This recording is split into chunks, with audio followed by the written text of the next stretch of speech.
director insolvency expectation gap. This is a follow-up, if you like, but the other way, to some extent, from a video earlier today, which was creditor insolvency expectation gap. This is from the point of view of the directors, and sometimes there is a difference between what a director who comes to see an insolvency practitioner thinks is the result of the relationship. Now,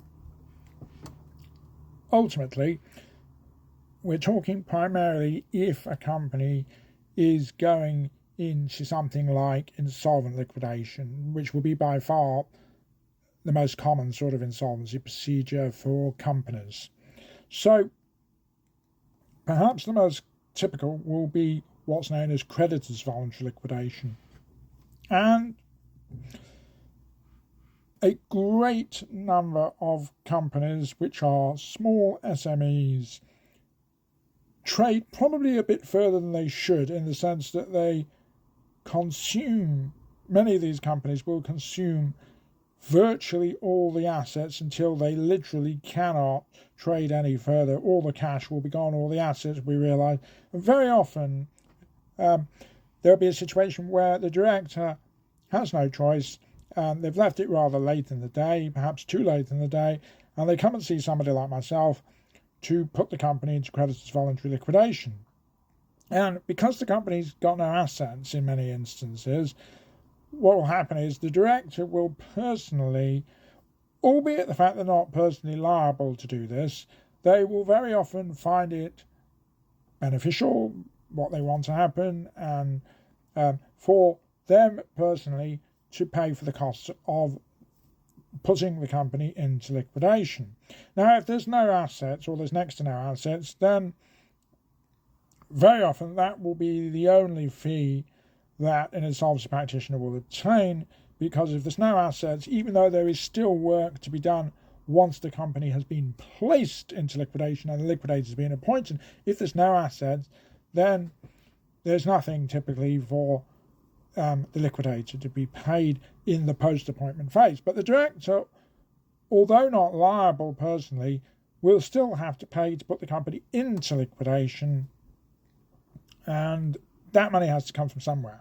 Now, the problem that sometimes arises is what the director expects when they are the one who has paid to put the company into liquidation.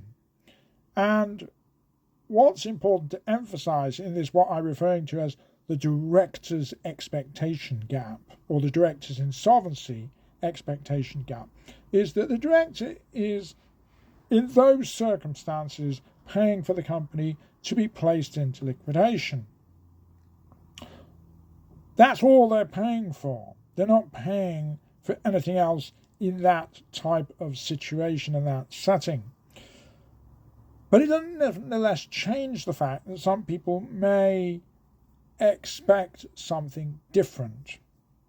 And what I mean by that is that ultimately liquidation is meant to be an orderly winding up of the company so that the assets can be dealt with if there are any, and payments can be made in respect of the cost of liquidation and anything else to the creditors in accordance with the statutory order of payment in insolvency proceedings.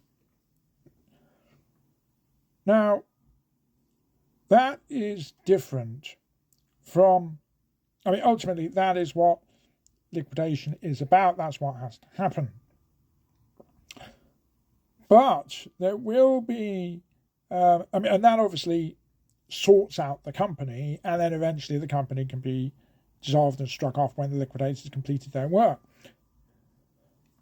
But there is still a bit of a but here, and that is that the duties of the liquidator do not change, because the director may, in certain instances, have paid to put the company into liquidation.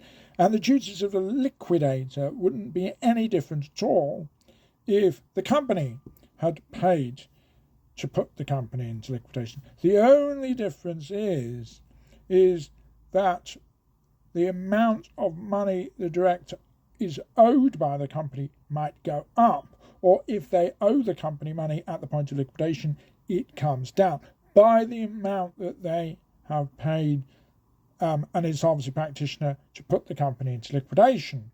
So where does the expectation gap come in? Well, it comes in here in some instances where some individuals may get confused or think that because they've paid, the dynamics of a liquidation change, and they don't.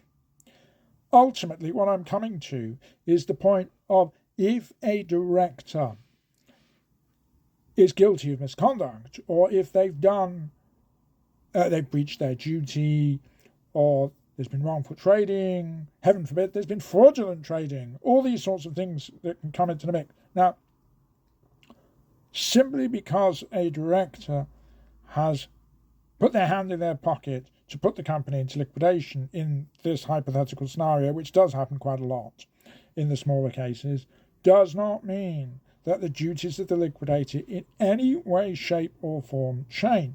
And it does not mean that the liquidator can say, oh, the director is such a good fellow, we'll just ignore the issues of misconduct and so on. That plainly is a complete and utter non-starter. That is completely, ultimately the liquidator would then potentially, would be in breach of their duties to the company, to the creditors, and to what's known as ultimately it's statutory duties under a statutory trust that the liquidator owes by virtue of legislation. So ultimately, whilst, yes, it may very well suit a director and it may be beneficial for all sorts of different reasons for them to pay for the placing of the company into liquidation if the company can't, and in particular if they've traded on too far because the company's then consumed all its assets and can't afford to pay to put the company into liquidation. It doesn't in any way, shape or form change the duties of the liquidator, and shouldn't and doesn't and couldn't realistically change what happens once the company has gone into liquidation. It's not going to change the liquidator's duties in terms of reporting to the insolvency service on the conduct of the directors, and it shouldn't change the liquidator's conduct, and mustn't do so, in relation to their statutory duties, such as, for example, if there's been an overdrawn director's loan account, the director will still have to repay. The fact that they may have reduced it by virtue of the fact that they have paid to put the company into liquidation doesn't change the fact that they may still owe that money to the company over and above that level. And that's what we're talking about by the director's insolvency expectation gap. Questions, queries, concerns, give us a shout. We know insolvency inside out.